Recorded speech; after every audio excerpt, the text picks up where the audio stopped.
la resurrección, y decimos que hablamos acá con los hermanos que lo que está en juego es si realmente Jesús era el Hijo de Dios o era un impostor, si era quien decía ser o no, y por eso Él va a ir a la cruz.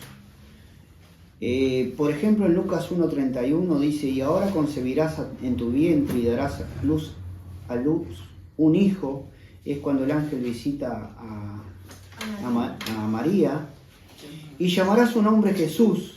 Este será grande y será llamado como Hijo del Altísimo, Hijo de Dios.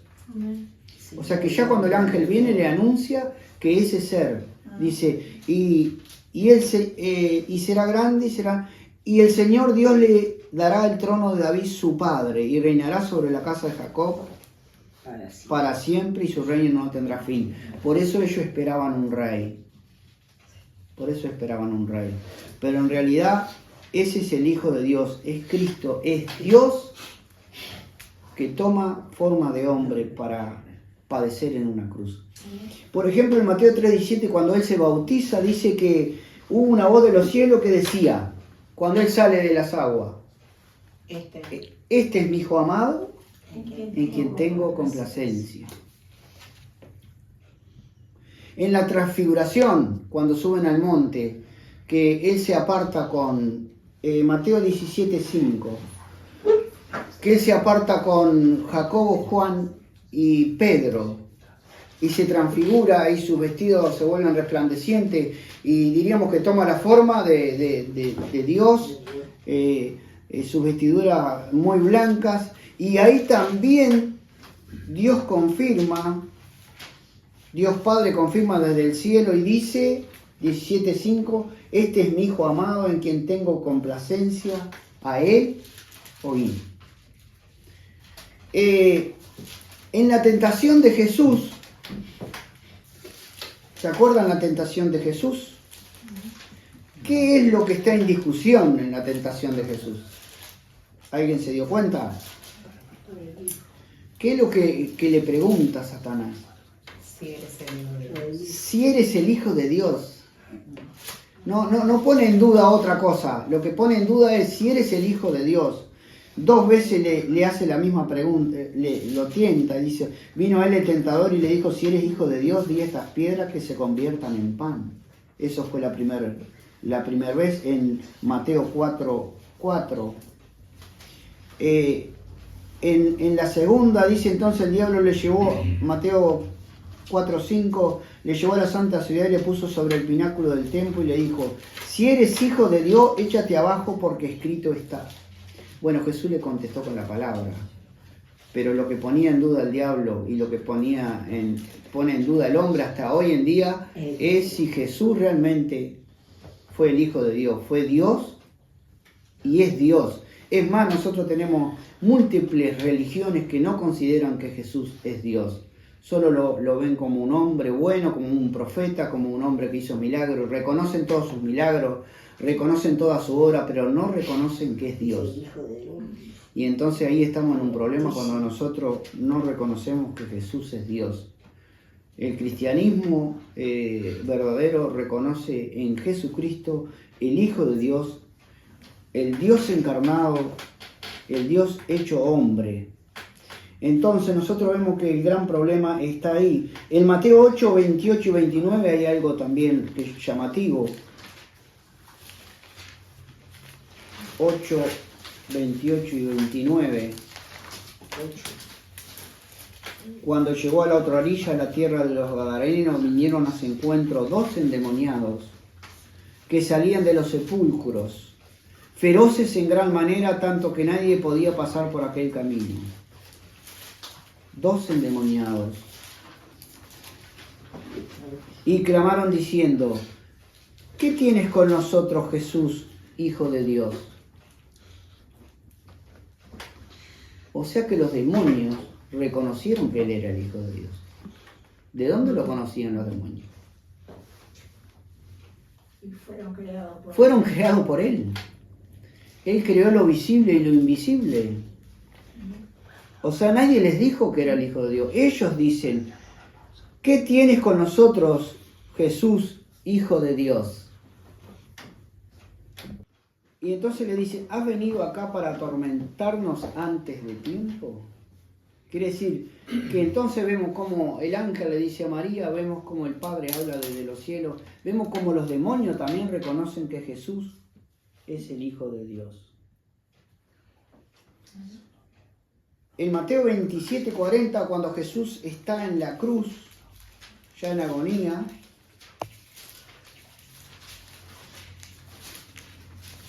(27:40)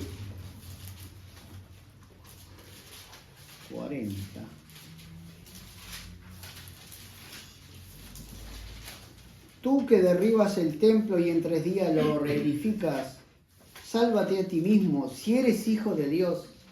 ¿Qué es lo que estaba en duda? Si eres hijo de Dios, desciende de la cruz. De esta manera también los principales sacerdotes, escarneciéndole con los escribas y los fariseos y los ancianos, decían, a otro salvó, a sí mismo no se puede salvar. Si es el Rey de Israel, descienda ahora de la cruz y creeremos en él. Confío en Dios, líbrele ahora si le quiere, porque ha dicho, soy hijo de Dios. Lo mismo le injuriaban también los ladrones que estaban crucificados con él. O sea que lo que le cuestionaban a Jesús es que él se hacía hijo de Dios, no siéndolo, pero nosotros sabemos que sí, que realmente él es el Hijo de Dios. Y lo va a demostrar, hermanos, cuando él resucita. ¿Y dónde tenemos el pasaje que Dios declara finalmente que es Hijo de Dios? En Romanos. Y resucita el tercer día, ¿no? Siempre dijeron que resucitaba al segundo día y después del cielo. Como se dicen tantas cosas. Bueno, lo importante es lo que dice la Biblia, ¿no? Acá. No lo que dice. La Biblia dice que él resucitó al tercer día. Así que, Romanos 1. Pablo, siervo de Jesucristo, llamado a ser apóstol, apartado para el Evangelio de Dios, que él había prometido antes por su profeta en las Santas Escrituras, acerca de su Hijo, nuestro Señor Jesucristo, que era del linaje de David según la carne, que fue declarado Hijo de Dios con poder, según el Espíritu de Santidad, por la resurrección de entre los muertos. ¿Cuándo se concreta todo ese dilema, si era o no era? Cuando Él resucita de verdad y su cuerpo no es hallado. Recordemos que se ha tratado de negar ese hecho, pero no se ha podido porque no se encontró el cuerpo. Si se hubiera encontrado el cuerpo, se terminaba la discusión. Recordemos que había soldados vigilando esa tumba. Entonces, hoy más que nunca se reconoce que realmente Él resucitó. Y acá por la palabra dice que ese día que Él resucitó fue declarado por el Espíritu Santo Hijo de Dios. Es decir, toda esa discusión se termina cuando el Espíritu Santo lo levanta de los muertos y dice, aquí está el Hijo de Dios. Esta es la prueba máxima para todo el mundo, para el que cree y para el que no cree. Jesús, finalmente, el Hijo de Dios, confirma que es el Hijo de Dios resucitando de entre los muertos. Es el primero que va a resucitar. Entonces, que fue declarado Hijo de Dios con poder según el Espíritu de Santidad. Por eso decimos que si no hubiera habido resurrección, todo lo demás que hizo Jesús no hubiera servido para nada. Todo lo que dijo no hubiera servido para nada. Todas las voces que se escucharon no hubieran servido para nada. Pero sí, finalmente Él resucitó. Y entonces nosotros vemos algo que sigue en el 5 y dice, y por quien recibimos la gracia y el apostolado para la obediencia y la fe en todas las naciones por amor de su nombre. A raíz de esa resurrección, nosotros recibimos la gracia. Dice que la ley fue dada por Moisés, pero la gracia y la verdad vinieron por medio de Jesús. Jesús. La gracia y la verdad. La gracia es, hermano, lo que nosotros hemos recibido. La gracia es una persona. Es Jesucristo resucitado. Si Jesucristo no hubiera resucitado, nosotros no podíamos tener esta gracia de salvación que tenemos. La salvación ha venido porque dice, y por quien recibimos la gracia y el apostolado para la obediencia y la fe en todas las naciones por amor de su nombre. Entonces, ahí aparece la gracia y aparece el tema de la salvación unido a la fe. En 1 Corintios 15,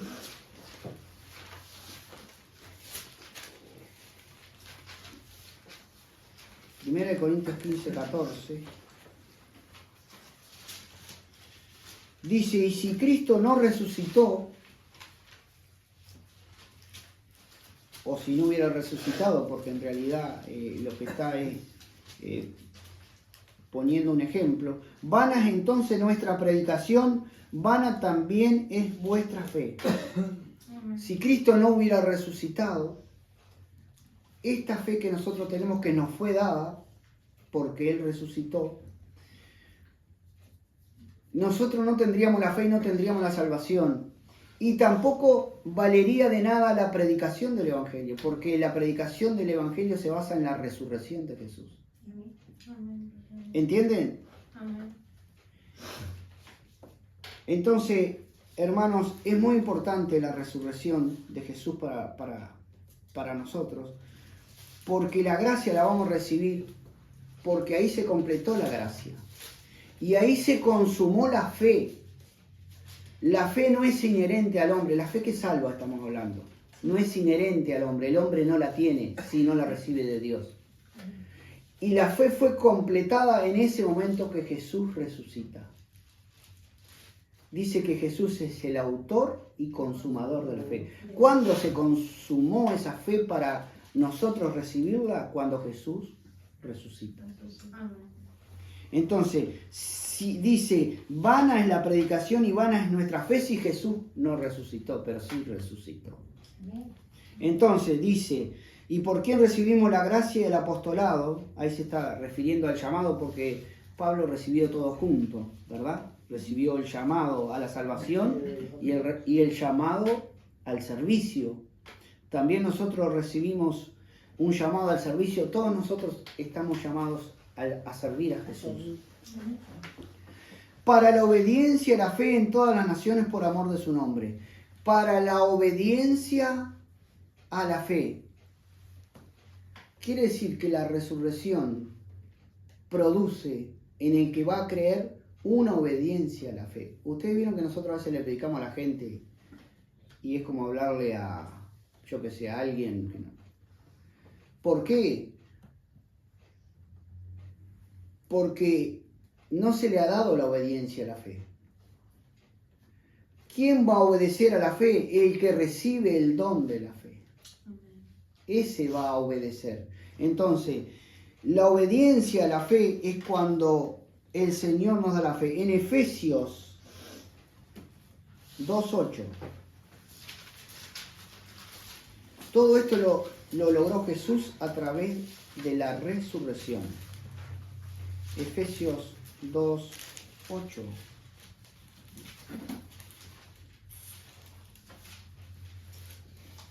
Porque por gracia sois salvos por medio de la fe. La fe y la gracia siempre están juntos, porque una parte de la gracia, que es un regalo de Dios para el ser humano inmerecido, es Dios manifestándose al ser humano. Una parte de la gracia consiste en la fe que Dios le da para creer. Porque por gracia sois salvos por medio de la fe. Y esto no de vosotros, pues es don de Dios, no por obras, para que nadie se gloríe.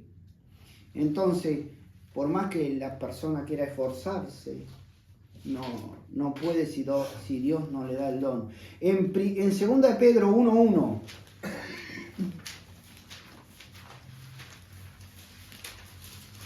queremos ver un poquito esto de la fe, porque es muy importante. La fe se consuma cuando Jesús resucita en la resurrección. Dijimos, segunda de Pedro 1:1. Simón Pedro, siervo y apóstol de Jesucristo, a los que habéis alcanzado, atento a esa palabra, por la justicia de nuestro Dios y Salvador Jesucristo, una fe igualmente preciosa que la nuestra. A los que habéis alcanzado. Quiere decir que la fe se alcanza. ¿Y saben lo que quiere decir? Recibir por suerte. Obtener. Recibir por suerte, es decir, es algo que se nos da. No es que nosotros la tenemos, o la creamos, o la adquirimos de alguna manera. La recibimos. Recibir por suerte. En Judas, un poquito para adelante, después de tercera de Juan, Judas está escribiendo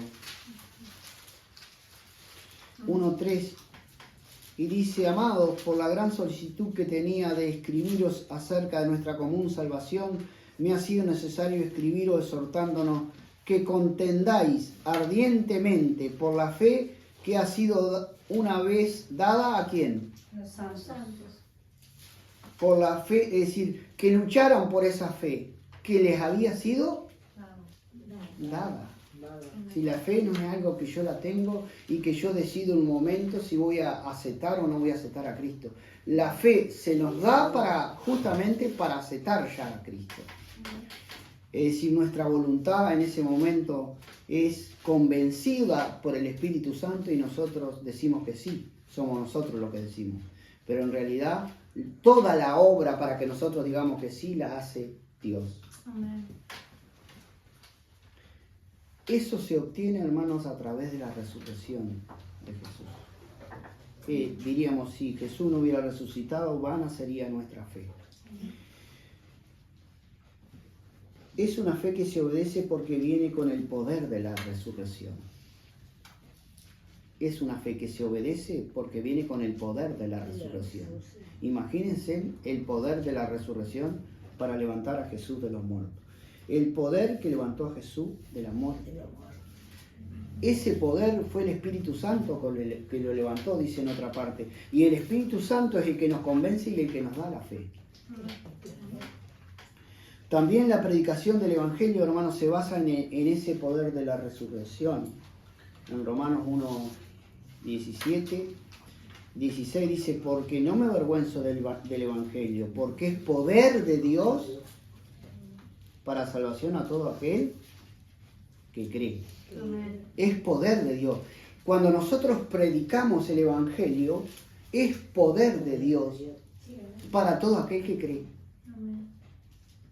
Para el que no cree, no es poder. El poder se manifiesta para el que cree. Y ya vimos cómo es el tema de creer. ¿Qué es el Evangelio? En 1 Corintios 15. Por eso nosotros tenemos que predicar el Evangelio. En Marcos 16, Jesús dijo: id y predicar el Evangelio a todas criaturas, ¿verdad? ¿Y qué es el Evangelio? La palabra de Dios. Además os declaro, hermanos, el Evangelio. 1 Corintios 15. Esto lo hemos enseñado muchísimas veces, pero cuesta a veces.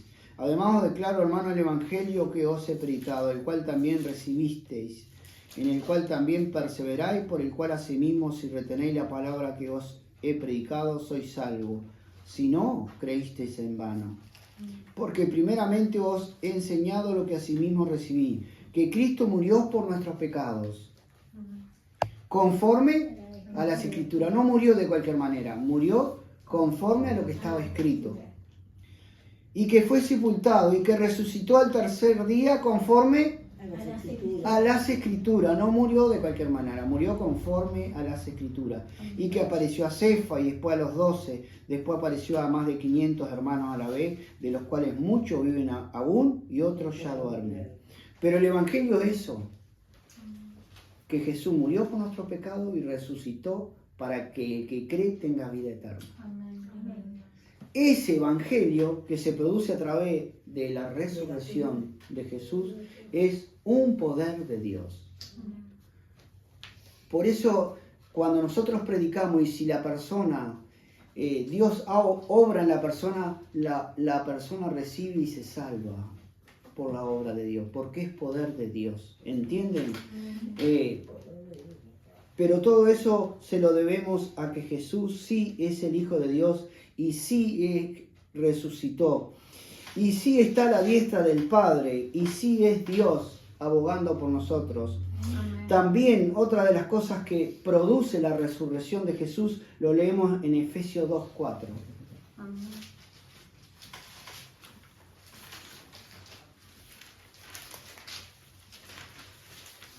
En Efesios 2:4. Recién estuvimos en Efesios 2:4.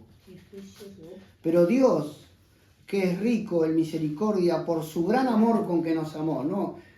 Acá no entra el hombre. Yo no veo al hombre acá buscando a Dios. Pero Dios, que es rico en misericordia por su gran amor con que nos amó, aún estando nosotros muertos en pecado, hizo dos cosas que son casi la misma. Nos dio vida, Amén. estábamos muertos, nos dio vida juntamente con Cristo. Por gracia sois salvos, y juntamente con Él nos resucitó. Ahora, nosotros pensemos que nosotros estábamos vivos cuando conocimos al Señor, ¿verdad? Estábamos vivos. ¿Qué resucitó entonces? Amén. El amor de Cristo. ¿Qué nos resucitó? El Espíritu. El Espíritu. Hermano, nosotros no teníamos comunión con Dios. El Espíritu estaba muerto, loco. Cuando habla de muerte, porque nosotros estábamos vivos, el alma y el cuerpo estaban vivas, pero el Espíritu estaba muerto. Cuando Cristo viene a nuestra vida a través del Espíritu Santo, el Espíritu resucita y volvemos a tener comunión con el Señor. Amén. Por eso dice que nos resucitó. Y después va a resucitar el cuerpo. Ya resucitó el Espíritu. Ya nos dio vida. ¿Cómo que nos dio vida si estábamos vivos? No, pero estábamos muertos. Nos dio vida espiritual. Nos dio vida espiritual. Eso lo logró la resurrección de Jesús. Y finalmente nos va a dar la resurrección de este cuerpo en Filipenses 3:20. Ya estamos terminando. 3:20. Pero es bueno saber, hermanos, los efectos de la resurrección de nuestro Señor Jesús para nosotros. 3:20. Mas nuestra ciudadanía está en los cielos, de donde también esperamos al Salvador, al Señor Jesucristo, el cual transformará el cuerpo de la humillación nuestra. Este cuerpo terrenal, este cuerpo se le llama cuerpo de humillación nuestra. Es un cuerpo de pecado que aún no ha sido regenerado. Fue regenerado nuestro espíritu, pero no nuestro cuerpo. Para que sea semejante al cuerpo de la gloria suya, por el poder con el cual puede también sujetar a sí mismo todas las cosas. Primera de Tesalonicenses, capítulo 4, versículo 14. Porque si creemos que Jesús murió y resucitó, así también traerá Dios con Jesús a los que durmieron en Él, a los que murieron ya, los que son cristianos, que tuvieron la fe y murieron. Dice que cuando Él venga, van a venir con Él. Por lo cual os decimos esto en palabra del Señor, que nosotros que vivimos y estamos vivos, ¿verdad? Cuando Jesús vuelva, que habremos quedado hasta la venida del Señor, no precederemos a los que durmieron, porque el Señor mismo, con voz de mando, con voz de arcángel y con trompeta de Dios, descenderá del cielo, y los muertos en Cristo Resucitarán. los muertos, su alma y su espíritu está allá, pero Él los trae. Y de acá abajo resucita los cuerpos y le da un cuerpo glorificado semejante al de Él. ¿Y qué va a pasar con nosotros? Luego nosotros, los que vivimos, los que hayamos quedado, seremos arrebatados juntamente con ellos en las nubes para recibir al Señor en el aire, y así estaremos siempre con el Señor. Amén. Por tanto, alentaos los unos a los otros con estas palabras. Amén. Cuando dice que nosotros seremos arrebatados, en 1 Corintios 15:51 dice que nuestro cuerpo será transformado. El que está muerto es resucitado con un cuerpo glorificado, y el que está vivo, su cuerpo es transformado en un cuerpo de gloria. Amén. Un cuerpo que no es corruptible, es incorruptible como el de Jesús. Nunca más va a sufrir corrompimiento como es ahora, no se va a enfermar, no, es para siempre, es para la eternidad. Y eso lo obtuvimos gracias a la resurrección del Hijo de Dios, nuestro Señor Jesucristo, que sí es el Hijo de Dios para nosotros, y sí resucitó y está vivo y está a la diestra de Dios.